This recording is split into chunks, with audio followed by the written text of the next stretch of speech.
ქრისტე აღსდგა. ასეთი დიდებული დღესასწაულები როცა და განსაკუთრებულად რა თქმა უნდა სააღდგომო დღეები შეიძლება უფრო მეტადაც კი განიცდებოდეს თუ როგორ შორს ვართ ჩვენ ღვთისაგან, როგორ უჭირს ჩვენს გულს, ჩვენს შინაგან მისტიკურ სიღრმეს, მისტიკურ სამყაროს ჩვენსას, რომ რაც გვწამს და გვწამს იმდენად, რომ ცხოვრებას ვუძღვნით მას ჩვენ. ჩვენი ცხოვრება გამსჭვალულია მისით ქრისტეთი. ეს არის ჩვენი ცხოვრების საზრისი, სიცოცხლე, ყველაფერი აბსოლუტურად. ანუ ჩვენი რწმენა ცოცხალია ამ კუთხით. რაც გვწამს ასე ცოცხლად, რომელმაც კიდევ მეორე მთელი ჩვენი ცხოვრება შეცვალა. აი რაც გვწამს, იმას ისე ვერ განვიცდით, როგორც უნდა განვიცდიდეთ. ანუ ჩვენი რწმენა, რომელიც ქმედითია ხას უსვავ, იმიტომ რომ რწმენის შესაბამისად ვცხოვრობთ გარეგნულად. ჩვენი რწმენა და ჩვენი შინაგანი მდგომარეობა ძალიან აცდენილია ერთმანეთისგან. კიდევ ერთხელ ხას უსვავ, არსებობს რწმენა და ცხოვრების წესი, რომელიც ასევე აცდენილია და ხშირად ვამბობთ ხოლმე, რომ შედალოცილო რომ ირწმუნდე, რომ ქრისტე ღმერთია და ისევ ესე ცხოვრობ, როგორც ადრე ცხოვრობდი. ეს სადაური წესია. როცა იცი, რომ ქრისტე არის ღმერთი, რა უნდა გააკეთო?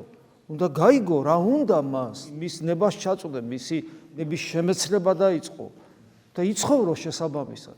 თუ შენ თავს ქრისტიანად თვლი და როდესაც ადამიანი ცდილობს ღვთისნების გარკვევას და ცხოვრებას ამის შესაბამისად აწესრიგებს, ესე იგი მაშინ ჩვენ შეიძლება ვთქვათ, რომ ამ ადამიანის ცხოვრების წესი მის რწმენას შეესაბამება. მე იმედი მაქვს, რომ ჩვენ ასე ვცდილობთ გარეგნულად. მაგრამ სხვა არის კიდევ მეორე რწმენის შესაბამისი ცხოვრება და სხვა არის რწმენის შესაბამისი შინაგანი მდგომარეობა.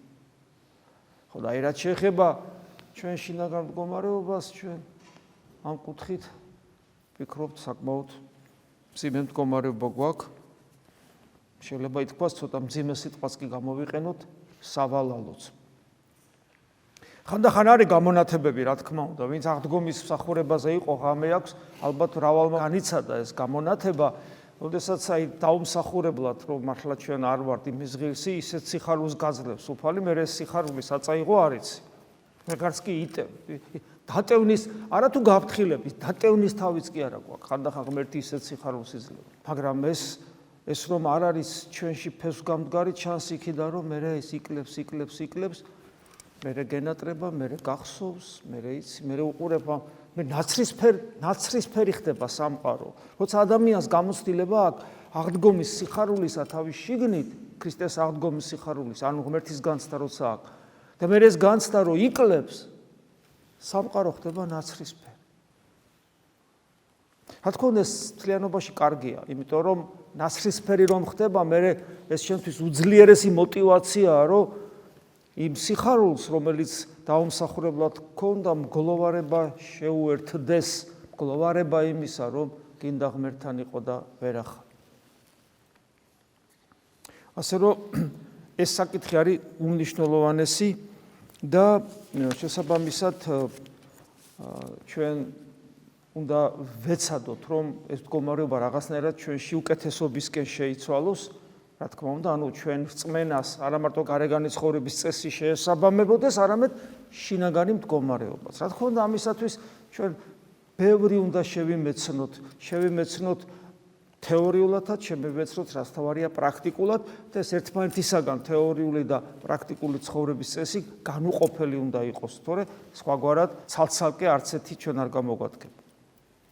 აი დღეს საინტერესო სახარება ამ კუთხით, რაც აღმოვიკითხეთ იოანეს სახარებაში, ეს ნიკოდიმოსის შეხვედრა უფალთან. ნიკოდიმოსის დამოკიდებულება ნახეთ როგორია. ეხლა გონიერი კაცია, სინდისიერი და პატიოსანი. ჩვენ ვიცით, რომ ეს საბოლოო ჯამში ფარული მოწაფე იყო ქრისტესი და მერე დაემოწაფა ბოლომდე. მაგრამ აი მისი ეს პროცესია, ხო, სანამ ის ყალიბდება, როგორც როგორც ქრისტიანი საბოლოო ჯამში და ღამე მიდის, რომ არ დაინახონ, ხა წარჩინებული კაცი იყო, სინედრიონის წევრი იყო და მისთვის ესე ადვილი არ იყო გარისკვა თავისი კარიერის თანამდებობის და ასე შემდეგ, ამიტომ ჩუმად მიდის ღამე. პატიოსანი კაცია ხედავს, რომ უფლის სიტყვები არ არის წინააღმდეგობაში ძველი აღთქმის წინასწარმეტყველებასთან. Რა თქმა უნდა, მას ესაია წინასწარმეტყველის საკითხული ექნებოდა და ბევრი სხვა რამე, იმიტომ რომ ჟულის მეცნიერი იყო და შესაბამისად მან ის ხედავს, რომ არ შურს, ხო გახსოვთ როგორ არის სახარებაში შურდათ მისი მღვდელმთავრებს იესოს, იმიტომ რომ მათ არავინ აღარ უყურებდა, ყველა ხალხის მზერა იყო უფლისაკენ მიშვერილი და ნიკოდიმოს არ შურს ნიკოდიმოს. პატიოსანი კაცი. მაგრამ ის ხედავს მაინც გარეგანს ხედავს და როცა ეუბნება რომ უწყით მოძღვარო უწყით რამე თუ ღვთისამიერ მოსრულ ხარ მოძღვრად რატო ხარ ღვთისამიერ მოსრულად რამე თუ ვერ ვის ხელეწიფების სასწაულთა ამათ საქმეთ რომელთა შენ იქ უკეთო არა ღმერთი იყოს მისთანა ანუ ხედავს რომ მასში ღვთაებრივი ყოვლის შემძლეობა არის ჩვენც როცა ვირწმუნეთ იესო ქრისტე ხო რაღაცა მოხდა ჩვენში უფალი ჩვენს გულს შეეხო ჩვენ ღმერთი ვიგრძენით ღმერთი იესო ქრისტეში ღმერთი ვიგრძენით ასე ხდება ადამიანი ქრისტიანი თორე ადამიანს რო ღმერთი წამს ის ავტომატურად ქრისტიანი კი არ ხდება ერთია რომ ღმერთი გწამს იესო ქრისტეში უნდა იგრძნო შენ ღმერთი თუ შენმა გულმა ეს არ განიცადა ინტელექტუალური წვდომა ქრისტეს ღმერთობისა აბსოლუტურად გამორიცხულია ამას უფალი თავად განმარტავს წმინდა წერილში და ესე იგი ნიკოდიმოსმაც რაღაცა იგრძნობს გავსი თუ ბოლომდე არა ჩვენს გვიგრძნია ეს რომ იესო ქრისტე ღმერთია მაგრამ ეს არ არის საკმარისი იმიტომ როგორც კი ნიკოდიმოსი აქცენტს აკეთებს მის ყოვლის შემძლეობაზე მოდი ესე ვთქვათ, არაბუნებრიობაზე მოდი ესე ვთქვათ. იმიტომ რომ ესეთ საქმეებს არავინ არ აკეთებს, რომ შენ რო აკეთებ. ღმერთისგან ვარ იყო მოსული, აბა ესე დაბადებიდან ესე ბრმას თვალს უხელს და ასე შემდეგ. ესე იგი ღმერთისგან ხარ მოსული, გარეგანზე აკეთებს აქცენტს. უფალი კი არ უწონებს ამ რწმენას. უფალი ეუბნება, რომ ამინ გეტყვი შენ უკეთო ვინმე არ იშვას მეორედ ვერ ხელეწიფების ხილვად სასუფეველიცათა უცებ უფალი რაღაც მისტიკურზე ესაუბრება საიდუმლოებაზე თუ მეორედ აი შენ ხო ხედავ ამ ყველაფერს რასაც მე ვაკეთებ და ამბობ რომ ღმერთისგან მოსული ვარ და თუმცა რა თქმა უნდა ვერავინ ვერ ხვდებოდა თავიდან ვერავინ რომ თავად სამყაროს შემოქმედია ეს ცოდნა ნელ-ნელა იხსნებოდა თქვით ყოვლადწმიდა ღვთისმშობლისთვისაც კი რომლისათვისაც ნელ-ნელა იხსნებოდა ის თუ ვინ შვა ვინ რას ნიშნავს რომ ძე ღვთისაშვა ეს არ გაემტყუნებოდა არავის მაგრამ უფალი მას ხაზგასმით ეუბნება რომ შენ გონია რომ შენ იცი მე ვინა ვარ და მე გეუბნები რომ თუ მეორედ არ დაიბადე სასუფეველში ვერ შეხვალს. ანუ ჩემს სამეფოში ვერ შემოხვალ. თუ მეორედ არ დაიბადო. რა თქმა უნდა ბუნებრივია კითხვა გაუჩნდებოდა მეორედ როგორ უნდა დავიბადო რა თავიდან შევიდე დედის წიაღში და თავიდან როგორო ეგ გაუკვირდა. უფალი არ განუმარტავს ოღონდ ცოტა მეტ მისტიკურობას ზენს. და ეუბნება მიუგო იესო და რქვამას ამინ გეტყვი შენ უკეთო ვინმე არ იშვეს წყლისაგან და სულისა ვერ ხელეწიფების შესვლა სასუფეველსა ღვთისა მაგრამ ეს უფრო მისტიური ელფერი მისცა, მაგრამ ფაქტობრივად მაინც არ განუმარტა, რას ნიშნავს ეს. ანუ ისეთ პასუხს აძლევს, რომ იწვევს მას სიღრმისეულ საიდუმლოებრივ აზროვნებაში.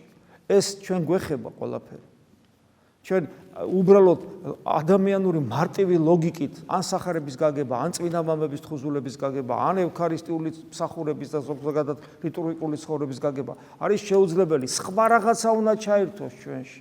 სხვა სიღრმე ჭირდება ამ ყოველივეს. ვერ იგებს მაინც ნიკოდიმოსი და უფალი ეუბნება, რომ ქარის მაგალითი მოყავს. ქარი ქრის ისე რომ შენ ვერ ხვდები საიდან მოვიდა, სად მიდის, ვერ იჭერ, ვერ საზღვრავ.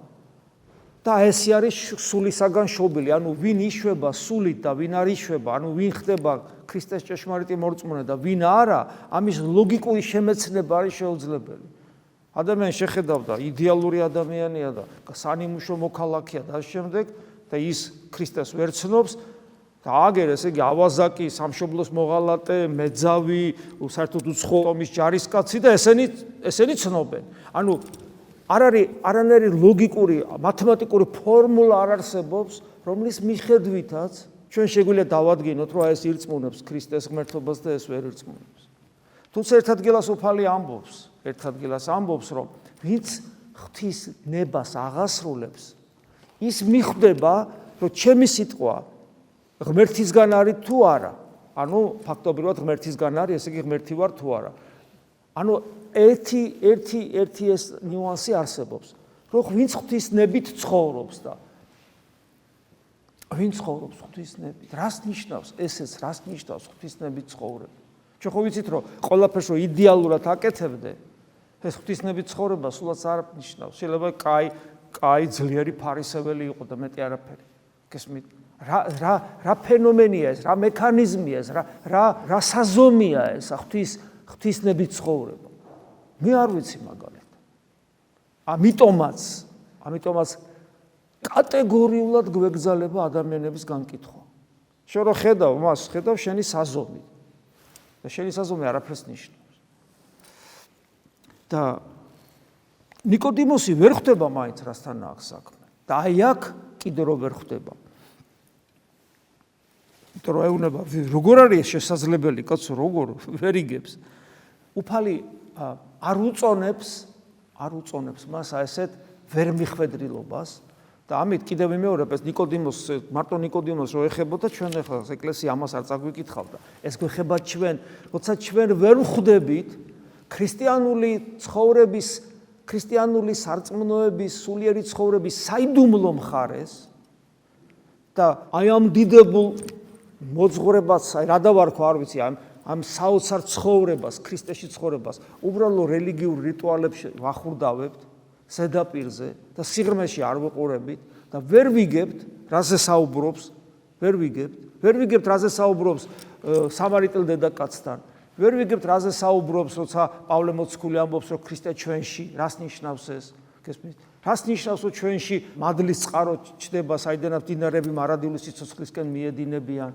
გესმის, რას ნიშნავს, როცა ჩვენ ჭამთ ხორცსა და სისხლს, ქრისტე ჩვენში შემოდის და ჩვენში ახალი სიცოცხლე იწყება? რას ნიშნავს პავლე მოციქულის სიტყვები, რომ ცოცხალი მე კი აღარა ვარ, ჩემში ცოცხლობს იესო ქრისტე? რას ნიშნავს ეს? როცა ადამიანი ამას არ ეძებს და მარტო გარეგნულად კმაყოფილდება, გესმის? ეს არის წარმოუდგენელი ქრისტიანისათვის და ამიტომ უფლისაგან ჩვენ საყვედროს ვიღებთ ნიკოდიმოს ასაცეუნება ჩვენს გვეხება. შენ ახარ მოძღვარი ისრაელისა და ესი არა იცი. ეხლა ვიღაცა იტყვის ერისკაცი, მე ხო მოძღვარი არა ვარო. ჩვენ სამეფო და სამღვდელო დასი ვართ ყველა.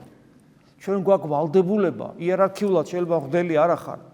იერარქიულად, მაგრამ ნახე აქ ამ შემთხვევაში მღვდელს კი არ ამბობს, მოძღვარი. იერარქიულად მღვდელი არ ახარ, რა არის მოძღვარი? აი დედა რო სახში შვილებს ზდის, ან ადამიანს რო ურწმუნო მეუღლე ყავს, ან ბებია ყავს ურწმუნო, ან დაყავს, ან თანამშრომელი, იქ და შენ თუ ქრისტიანი ხარ, შენ ფიქრობ, რომ იმის მოძღვარი არ ახარ? რა თქმა უნდა, კი არ უნდა დაიწყო, ხა ქადაგად კი არ უნდა დავარდე, მაგრამ შენი ცხოვრების წესით უნდა ანათებდე და თუ კითხავს, შენი სიტყვა არა მარტო ლოგიკური უნდა იყოს, არამედ მადლიანი, ანუ ჩვენ მოწოდებული ვართ ამისათვის. და უფალი საყვედურს გეუბნება, შენ მოძღვარი ხარ ისრაელისა, ანუ ღვთისმშობელი ერისა და ეს არ იცი, რას ნიშნავს ადამიანი მეორედ დაიბადოს, ადამიანს შინაგანი ცხოვრება ჰქონდეს? და მე ამბობს ესეთ რამეს, ეს ძველი აღთქმის კონტექსტში არის გასაგები, მე პავლე მოციქულიც იყენებს ამას, არავინ ახთა ზეცად გარნა, რომელი იგი გარდა მოხდა ზეცით, ძე კაცისა, რომელიც არს ზეცათა შინა. ანუ ღმერთი ჩვენი ესე იგი ლოგიკური წარმოსახვით ღმერთის ზემოთ არის, ჯოჯოხეთი ქვემოთ არის, ჩვენ სადღაც შუაში ვართ. ეს ზემოთ, ქვემოთ, შუაში ეს პირობითი სიტყვებია, გეომეტრია და სივრცითი კატეგორიები და გეომეტრიები ზემოთ, ქვემოთ ღმერთის ადგილსამყოფელს ვერ განსაზღვრავ. უბრალოდ ძველ აღთქმაში იყო ესეთი საუბარი და ძველ აღთქმაშივე იყო რომ დადგებად რომ როდესაც შენ არსად არ გექნება საძიებელი, არამედ შენ ძალიან გულთან ახლოს იპოვით, ახლობით ესეთი რამეა. და აი ეს ამ სიტყვების პერიფრაზირება ხდება აქ ზუსტად რომ ქრისტეზეა საუბარი რომ ზეცად ვინც უნდა ავიდეს ის არის რომელიც უკვე ჩამოვიდა ანუ ქრისტეზეა საუბარი ჩამოვიდა და თან ამ დროს თან არის ზეცაში ესე იგი რომელი გარდა მოხდა ზეცით ზეკაცისა რომელიც არის ზეცაში ანუ აქაც არის და იქაც არის ანუ მეანიშნა რომ ის ვინც არის ღმერთი ის ამ დროს შენთან არის გესმის შენთან არის შენთვის ჩამოსული ადამიანი აი ეგ კიდევ ცდილობს რომ დაანახოს ეს მისტიკური მხარე სულიერი ცხოვრებისა და ეს პირდაპირ გვეხება ჩვენ ქრისტეს რო ვეზიარებით ქრისტეს სხეული ხვდებით ცოცხალი და შესაბამისად ჩვენ ამ დროს პოტენციაში ზეცაში ვიმყოფებით როგორც მე პავლე მოციქული ეფესელთა მიმართ ეპისტოლეში ამბობს და აი აქ მიანიშნებს კიდევ ერთ რამეზე წინასწარმეტყველებაზე ვითარცა იგი მოსი აღამაღლა გველი უდაბნოს გახსოვთ ხო რომ გველები რო გესლავდნენ ყდებოდნენ მე სპილენძის გველი გააკეთა მოსემ ღვთის კარნახით და ვინც იმ სპილენძის გველს შეხედავდა ინკურნებოდა სასწაული ხდებოდა და უფალს ეს მაგალითი მოყავს როგორც მოსემ აღამაღლა გველი იმიტომ რომ სპილენძის გველი მაღალ ჯოხზე დაამაგრა. როგორც აღამაღლა გველი უდაბნოს, ეგრეთ ჯერ არს ასე მოხდება ამაღლება ზისა კაცისა, რათა ყოველსა რომელსაც რწმენეს სიგი, ანუ ვინც მას შეხედავს ესე პირობითად, არა წარწყმდეს, აღარ დაიღუპება, არამედ მარადიული სიცოცხლე ექნება. ისინი თუ ფიზიკური სიცოცხლისგან გადარჩებოდნენ, ამ დროს ქრისტეს მორწმუნე ადამიანები მარადიულ სიცოცხლისთვის გადარჩებიან. და რადგან ეს გველი ძველი აღთქმის სპილენძის გველი ამაღლებული ზეცად ჯვარცმის სიმბოლოა, ხო? როგორც გველი აამაღლა მოსემ, თქვენც აღამაღლებთ ზეკაცისას. ანუ ჯვარცმაზე მიანიშნებს, ამას აკეთებს იმიტომ, რომ ნიკოდიმოს ქრისტეს ჯვარცმა მოხდება, მერე გაახსენდება, რომ უფალი ამაზე ესაუბრებოდა ჯვარცმაზე და აკავშირებს სპილენძის გველთან, როგორც წინასწარმეტყველებასთან ქრისტეს ჯვარცმისა, ჯვარცმისას უფალი იტყვის ღმერთო ჩემო რატომ დამტოვე მე და მაშინდელმა იუდეველებმა მით უმეტეს ჯულის მოძღვრებმა ზეპირად იცოდნენ წმინდა წერილი და მით უმეტეს ფსალმუნები ჩვენც ხო ვიცით აი რომელი დამკვიდრებულ არის ხო რომ ან გავიგებთ ან მიწყალე ღმერთოს რომ გავიგებთ იმ წელს მიხვდებით რომ ადამიანი ფსალმუნის მიხედვით ლაპარაკობს ხო და ეს სიტყვები ღმერთო ჩემო რა ისათვის დამიტევე მე ზუსტად ფსალმუნის დასაწყისია 21 ფსალმუნის დასაწყისი და ამით უფალმა უკვე ნიკოდიმოსი წინსწრები და იქ როცა ამ ჯვარზე ამ სიტყვას ამბობს იქ ყოფ დამსწრეს და მერე ყველას ვინც სიტყვები გაიგო ერთმანეთს გადასცემდა აი ისი ჯვარცმული იყო და ამას ამბობდა ყველას მიანიშნა რომ რაც ეხლა ხდება ეს ხო ნაწინასწარმეტყველები იყო თქვენ ხო ეს ფსალმუნი ყველა მიცით გესმით აი უფალი ჯვარცმული რო ყვდება აი ამ სიტყვებით ღმერთო ჩემო რა ისათვის დამიტევე მე ამ სიტყვებით ეხმარება იმ ურწმუნო იუდეველებს რომლებაც ჟული ზეპირად იციან რომ ესე იგი მე ისა ვარ ვისაც თქვენ ელოდებოდი კიდე ეხმარება და აი მე მინდა რამდენიმე მხრივ წაიკითხოთ ამ ფსალმუნიდან ძალიან საინტერესოა 21 ფსალმუნია ღმერთო ჩემო მომხედენ მე რა ისათვის დამიტევე მე შორს არიან ცხოვრებისა ჩემისაგან სიტყვანი ბრალთა ჩემთანი ანუ ცოდვას მაბრალებენ მაგრამ ჩემი ცხოვრებიდან ეს ბრალეულო ანუ უდანაშაულო ვარ ფაქტურად ამას ნიშნავს ხოლო მე მატლ ვარ და არა კაც ძალიან მნიშვნელოვანია ეს სიტყვები ამას ძალიან ღრმა საღვთისმეტყველო განმარტება აქვს თავდაბლობაც არის მაგრამ ეს იყო ანკესი თევზმა ანუ ეშმაკმა გადაყლაპა იმიტომ რომ მატლი ეგონა და შერჩა ანკესი რითაც მოიკლა ეშმაკი ეს სხვა სიღრმისეული განმარტება აქვს ამას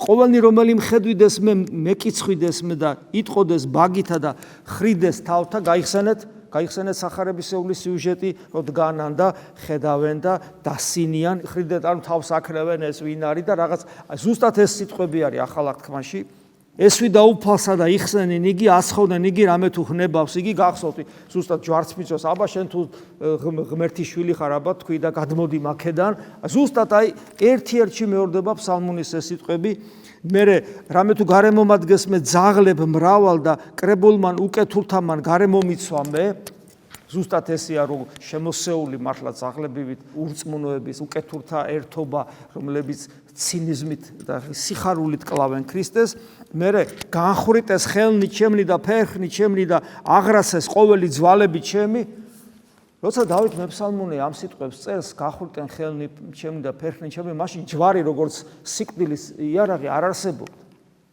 გესმით? და ამ დროს ნახეთ რას წერს. გეგონება იქ დგას და უყურებს. მათ მიხილეს მე და განმიცადეს მე, იმიტომ რომ გააშიშვლეს უფალი და აი ესე იგი ესეც შეურაცხყოფელი იყო, რა თქმა უნდა, და ამიტომ აი განმიცადეს. განიყვეს სამოსელი ჩემი მათ შორის და კვარცა ჩემსაზე და განიგდეს წილი. ხედავთ რები წერია. ფაქტიურად ეს არის ჩვარცმის სცენაა ჩვეულებრივი. მიუთხრა სახელი შენი ძმათა ჩემთა და შორის ეკლესიასა გიგალობდე შენ, ანუ უკვე საუბრობს ეკლესიაში, ანუ მე ჩემ ძმებს, ანუ ძმებს გვიწოდებს ვასწავლი შენ სახელს, ანუ ჩვენ გვასწავლა უფალმა როგორც მამა უწოდოთ და მე ვინათლებით და მარტო მამა არა, მამა, ძე და სულიწმინდა და სწორედ მამისა და ძისა და სულიწმინდის სახელით ვინათლებით. მოშიშნი უფლისანი აქებდით მას და ყოველი ნათესავი იაკობისი ადიდებდით მათ და მე მოგვიწოდებს როგორ ვიცხოვროთ, რომ მისი დიდებით ვიცხოვროთ. შენ მიერ არს ქება ჩემი ეკლესიასა შინა დიდსა აღიარო შენ აღთქმანი ჩემი აღვასრულე წინაშე მოშიშთა მისთა, ანუ რაც მე მევალებოდა ის აღვასრულე და უკვე ფაქტურად აქ ისევ ეკლესიაზე საუბრობს. როცა ჩვენ ეკლესიაში ხვდებით ღვთის მადიდებელი, ჭამონ დავრდომილთა და განზღნენ და აქებდნენ უფალსა მეძიებელნი მისნი, ცხონდნენ გულნი მათნი უკუნითი უკუნისამდე, თითქოს აი ევქარისტიულ ცხოვრებაზე ამინიშნება, ეკლესიაში ვადიდებთ და ვჭამთ დავრდომილი, ან სულიერად დაუზრულებელი და განზღებით და უფლის დიდებაში შევდივართ, ესე იგი აი ეს მთლიანად უერთდებით ევქარისტიულად, რომელიც ჭამის საშუალებით ხდება, რომ ჭამთ ქრისტეს ხორცსა და სისხლს.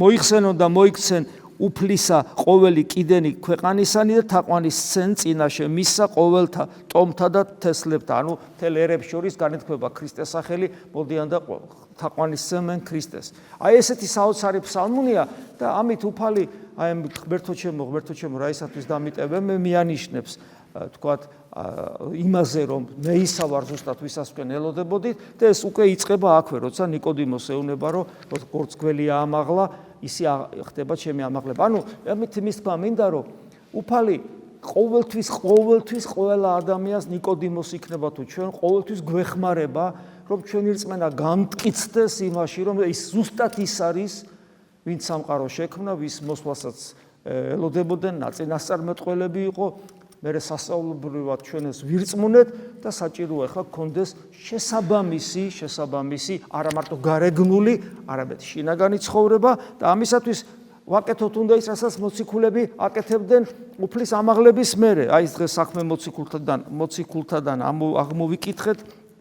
იყვნეს განკრძალულ მოძღვრებას ამას მოციქულთასა და ზიარებასა და განტეხასა პურისასა და ლოცვასა და სხვა ადგილას დღითი დღე განგზალული იყვნენ ტაძარსა მაშინა აკურთხებდნენ სახლ-დაბარ პურსა მიიღებდნენ საზძელსა ხიარულითა და განმარტებულითა გულით. აი სადაც არის კურთხევა პურისა და განტეხა პურისა ღვთისმეტყველები გვასწავლიან ყველგან იგულისხმება ზიარების საიდუმლოების აღსრულება, ევქარისტიული საიდუმლოების აღსრულება. ეს არის უდიდესი საშუალება, რომ საიდუმლოებრივად შინაგანად განვიცადოთ ჩვენი რწმენა და რა თქმა უნდა შესაბამისად განვიცადოთ იმ დიდებული დღესასწაულის შესაბამისი სიხარული, რასაც კვირათით აღდგარი მაცხოვრის სიხარული ქვია ჩვენს მიერ გაცდილი. თუ ჩვენ ეს არ განვიცადეთ, მაშინ დიდებულების გარეშე ვჩებით. ჩვენ უნდა განვიცადოთ და ეს ნიშნავს, რომ ჩვენში უნდა იყოს უაღრესად დიდი სერიოზული დამოკიდებულება, დიდად სერიოზული დამოკიდებულება ჩვენი სულიერი ცხოვრებისადმი, რომელსაც მგლოვარებასთან ერთად რომ ისე ვერ განვიცდით, როგორც გვწამს, უნდა თან სდევდეს პერიოდულად ღვთისწყალობით სიხარულის განცდას, რამე თუ ხანდახან ჩვენი რწმენის შესაბამისი შინაგანი მდგომარეობას გვეძლევა უფლის მოწყალებით. ამინ. მადლი უფლისა ჩვენისა იესო ქრისტესი და სიყვარული ღვთისა და მამისა და ზიარება სული საწმინდისა იყოს თქვენ ყოველთა თან. ამინ. ქრისტე აღსდგა.